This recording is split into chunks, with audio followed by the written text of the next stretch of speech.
So hello guys, tech news के नए episode में आपका स्वागत है। आज पहली न्यूज है ओप्पो की तरफ से। तो Oppo find X2 and Oppo find X2 pro दोनों को मिल चुका है wifi certification and Oppo find X2 का एक लाइव हैंड्स ऑन फोटोग्राफ भी सामने आ चुका है। वो फोटोग्राफ मैं आपको स्क्रीन पर दिखा रहा हूँ और इस फोटोग्राफ से ये हमें पता चलता है कि इसमें हमें क्वाड रियर कैमरास दिखने वाले हैं। ऑल डिटेल्स मुझे जब पता चलेगी मैं आपको अपडेट कर दूंगा। तो क्या आप Oppo find X2 and Oppo find X2 pro के लिए एक्साइटेड हो या नहीं, आप वो मुझे कमेंट सेक्शन में जरूर बता सकते हैं। अगली न्यूज है Realme की तरफ से। तो Realme 6 Pro आज अपीयर हुआ है वाईफाई अलायंस सर्टिफिकेशन वेबसाइट पर और इस वेबसाइट से ये पता चला है कि इस बार हमें Realme 6 Pro में MediaTek का चिपसेट मिलने वाला है और ये चिपसेट होने वाला है MediaTek Helio G90t और ये चिपसेट एक गेमिंग चिपसेट है बजट स्मार्टफोन के लिए। तो अगर ऐसा होगा तो बहुत मजा आएगा क्योंकि Redmi Note 8 Pro में भी यही प्रोसेसर है और Realme 6 Pro में ऐसा प्रोसेसर होगा और उसकी प्राइस कम होगी तो बहुत मजा ही आने वाला है। अगली न्यूज है Xiaomi की तरफ से। तो आज Xiaomi ने ये कंफर्म किया है कि Mi 10 को हम चार्ज कर पाएंगे 50 वोल्ट के फास्ट चार्जर से। उन्होंने ये भी कहा है कि इसमें हमें 30 वोल्ट की वायरलेस चार्जिंग भी मिलने वाली है एंड 10 वोल्ट की रिवर्स वायरलेस चार्जिंग का भी सपोर्ट इस फोन में हमें मिलने वाला है। उसके साथ साथ इंडिया के BIS सर्टिफिकेशन के लिए भी Mi 10 आ चुका है, यानी कि Mi 10 सीरीज हमें इंडिया में भी मिलने वाली है। तो आप Mi 10 एंड Mi 10 Pro के लिए एक्साइटेड हो या नहीं, आपको मुझे कमेंट सेक्शन में जरूर बता देना।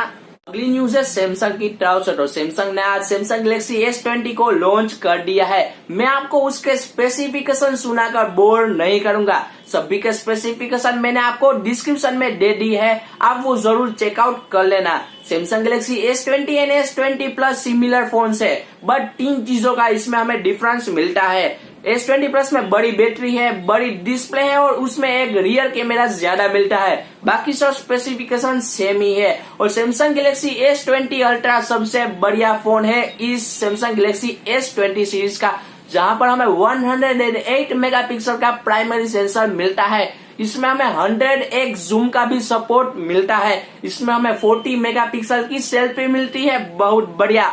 और ये तीनों लॉन्च होने वाले हैं इंडिया में मार्च में ये तीनों लॉन्च होने वाला है। और ये पता चला है कि जब ये इंडिया में लॉन्च होंगे तब हमें स्नैपड्रैगन 865 नहीं मिलेगा, हमें मिलेगा Exynos 990 का प्रोसेसर, A65 नहीं मिलेगा क्योंकि A65 5G प्रोसेसर है और 5G तो अभी इंडिया में आया ही नहीं है, इसीलिए हमें Exynos 990 का प्रोसेसर मिलने वाला है। उसके साथ साथ उन्होंने अपना दूसरा फोल्डेबल फोन भी लॉन्च किया है जिसका नाम है सैमसंग गैलेक्सी Z Flip। उसके भी स्पेसिफिकेशन मैंने आपको डिस्क्रिप्शन में दे दिए है। मैं आपको उन चारों के प्राइसेस बता देता हूँ। यूएस प्राइसेस मैं आपको स्क्रीन पर दिखा रहा हूँ, ये उसकी प्राइसेस है। मुझे इन चारों फोन्स में से सैमसंग गैलेक्सी S20 अल्ट्रा ज्यादा अच्छा लगा। आपको इन चारों फोन्स में से कौन सा ज्यादा अच्छा लगा, आपको मुझे कमेंट सेक्शन में जरूर बता सकते हैं। और सैमसंग ने इन फोन के साथ उनका वायरलेस ईयरबड्स को भी लॉन्च किया है जिसका नाम है सैमसंग गैलेक्सी बर्ड प्लस और इस सैमसंग गैलेक्सी बर्ड्स प्लस की प्राइस है $150। अगली न्यूज है OnePlus की तरफ से। तो आज OnePlus 8 Geekbench की साइट पर लिस्ट हो चुका है, जहां से हमें पता चलता है कि इसमें हमें स्नैपड्रैगन 865 का प्रोसेसर मिलता है और इसमें हमें 8GB की रैम भी मिलती है। तो क्या आप OnePlus 8 के लिए एक्साइटेड हो या नहीं, आपको मुझे कमेंट सेक्शन में जरूर बता देना। तो दोस्तों आज के लिए बस इतनी टेक न्यूज थी। अगर आपको मेरा ये वीडियो पसंद आया तो वीडियो को जरूर लाइक करना, शेयर करना और चैनल को अभी तक सब्सक्राइब नहीं किया तो चैनल जरूर सब्सक्राइब करना क्योंकि मैं आपके लिए ऐसे वीडियोस लाते रहता हूँ। So thank you for watching video.